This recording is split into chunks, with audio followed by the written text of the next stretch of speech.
Andrew Tate. Hello. You've agreed to do an interview with the BBC today. Yep. The material is going to be published on television, on radio, online. Perfect. We are doing an interview with you because you're facing some very serious allegations. Correct. Rape, human trafficking. Yep. And also because there's a great deal of concern about the things you say and the impact that they have on young people, on women. I don't think the concern's about the things I say. I think the concern is for the level of influence I have and the reach I have. I would argue that a lot of the things that are already out there inside of the legacy media and the matrix as a whole are far more damaging than the things I say. It's the concern about the influence you have being a harmful influence, but let's start with the allegations. Not necessarily a harmful influence. The fact that I'm massively influential over the youth, and I understand that, but it's my influence as a whole which people are afraid of, not necessarily the things I say. Let's start with the allegations. Have you raped anybody? Absolutely not. Have you trafficked anybody? Absolutely not. Exploited any women for money? Absolutely not. But you have admitted using emotional manipulation to get women to work in the webcam industry for you. No. Firstly, let's start at the beginning. I'm facing charges.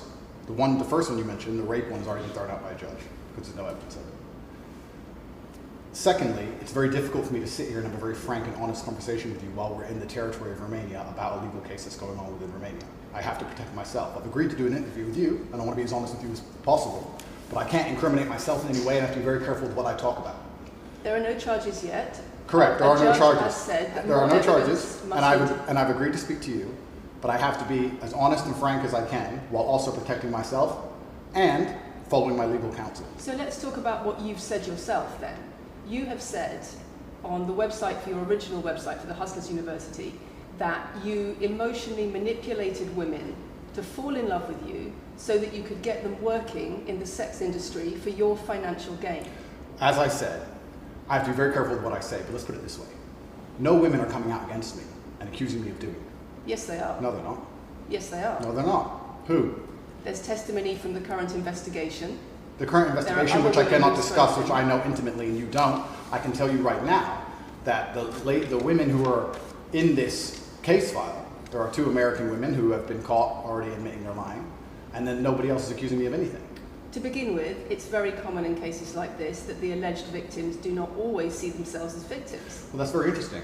It's actually extremely interesting because if I was a matrix-controlled organization and my goal was to slander somebody and try and destroy their name, you're telling me that they've chosen a crime which, 1, is heinous, of course, because it damages the person's credibility, and 2, you're saying that even if everyone else involved, if you have 5 people and everyone's sitting there saying, no, nobody's hurt anybody, we like Andrew, we've all worked together, we're friends, etc. That's not what everybody's saying. No. Let me read you some of the testimony from the current investigation. Can I finish this? One of the witnesses said... Can I finish, please? You're not answering the question I've asked you. You're not answering the question I've asked you. I am answering the question. Let me read you the testimony of one of the witnesses. You're saying the people who are involved in this, even if they say they're not victims, that they're still going to try and attack me and pretend they're victims. They are treated as victims by the case that's ongoing. And not all of them are saying that. One of the witnesses says... We can't go into the case. The case is open and active. Well, let's just be clear that not all of the witnesses in the case are behaving in the way you describe. And even those that are, it doesn't bar them from being treated as victims by the prosecution, by the case. We have an open criminal investigation. I am absolutely not really sure I'll be found innocent. I know the case better than you. I know it intimately and you don't. I have seen all the criminal files and the evidence against me and you haven't. I know the truth of what happened and you don't. And I'm telling you absolutely not really, I've never hurt anybody, that the case that's been put against me is completely and utterly fabricated, and I'm never going to be found guilty of anything. And it's very difficult for me to answer your in-depth questions because we're sitting here inside of the territory of Romania. I'm beholden to the Romanian legal system, and I'm not going to incriminate myself because you're trying to prod me. You are wrong, and we're going to have to accept that for now and talk about something else. Let me read you then what you have said about what you have done. Sure. You have said, my job was to meet a girl, go on a few dates, sleep with her, get her to fall in love with me to the point where she'd do anything I say, and then get her on webcam so we could become rich together. I don't think that's what I personally said. I think that's exactly what you said on your website. No, I've never said that. That's something that you found on the internet. Doesn't mean I've said it.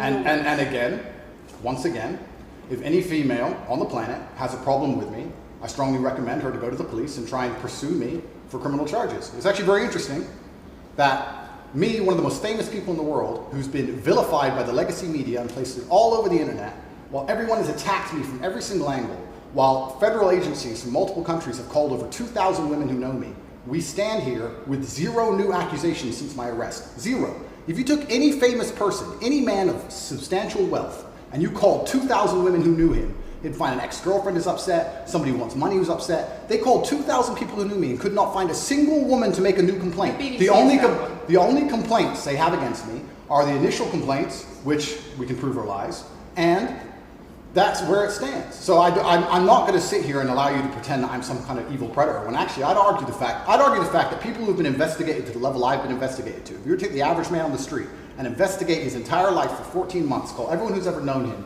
and vilify him in the media, and encourage people to come forward for money, and you try to contact every ex-girlfriend he's ever had. Would come forward and accuse those people of rape and accuse those I people think that you would have a lot more. I think you would have a lot more flack than I've got. I'm actually such a nice person that I've never had anyone come at me. The BBC has spoken to somebody since your arrest who says exactly those things. That with you, it's all manipulation. There's an ulterior. Is this Sophie? Everything. Is this Sophie?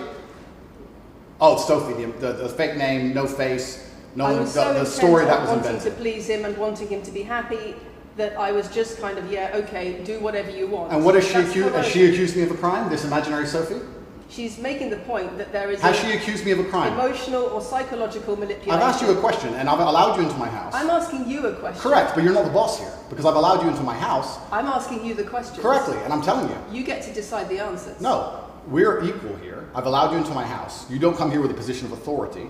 I'm doing you the favor as legacy media, giving you relevance by speaking to you. And I'm telling you now, this Sophie, which the BBC has invented, which there's no face of, nobody knows who she is. The BBC did not invent. Of course not. And because you never invent anything. And she's not filed criminal charges against me.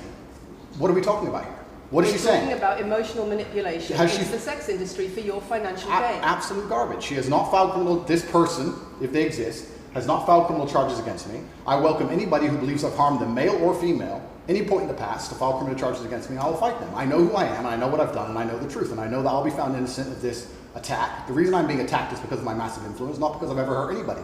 And for you to sit here and say that everybody around you is saying you're innocent, but that doesn't matter because the state will say they're victims, and they're just going to grab everybody you know and call everybody victims, even if they say they're not, and try and put you in jail. You are describing a matrix attack. You're not describing human trafficking. I'm describing women who are going to court to accuse you of rape and human trafficking. We will see what women go. We will see what women go to court at the end of this trial. We'll see which women go to court. Can I finish, please? We'll see which women go to court. I'm describing women who are going to court to accuse you of rape and human trafficking. Sophie hasn't gone to court. Sophie doesn't exist. And I'm describing women who have spoken to the BBC at length. Sophie doesn't exist. And other media organisations about what they say is emotional manipulation and coercion. And I'm quoting back to you your own words where you describe they're not my words. Coercion. They're words you found. They're words you found on the internet, and Sophie doesn't exist. On your so let's move on to website, the next subject. In your voice. Move on to the next subject. No, I think I'll stick on this one for a minute. So there's other places in that same website where you say you get girls to fall in love with you, and they do it because they love you, because they want to do what you say. Convincing women to take part in some kind of business arrangement doesn't work long term because they're emotional. You've got to get them to fall in love with you. That's coercion, that's emotional manipulation, that's abuse. What you've found are clips from the internet, some text from the internet, and you're going to sit here and tell me that that's the reason I should be your website, your words. It's not my website.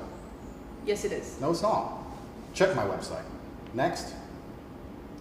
It's the website you've taken down, and I wonder why those comments have been taken down. No website's been taken down. My website is the same. It's been the same for a very long time. The comments on this website, on the original website, have been taken down, and I wonder why. You are accusing me, I'm guessing, what you're trying to say is you're accusing me, and you're trying to say that I'm guilty of the things I'm accused of, and that I'm emotionally manipulating people. I'm saying that you have said you emotionally manipulated people here for your own financial gain. No, absolutely not. And I'm asking you about that. Absolutely not is the answer. I look forward to the end of this trial. I look forward to clearing my name. I look forward to the BBC and the legacy media having to say not guilty and having to tell the truth. As I've said before, the only other person who's been found, despite absolute rigorous, destructive levels of investigation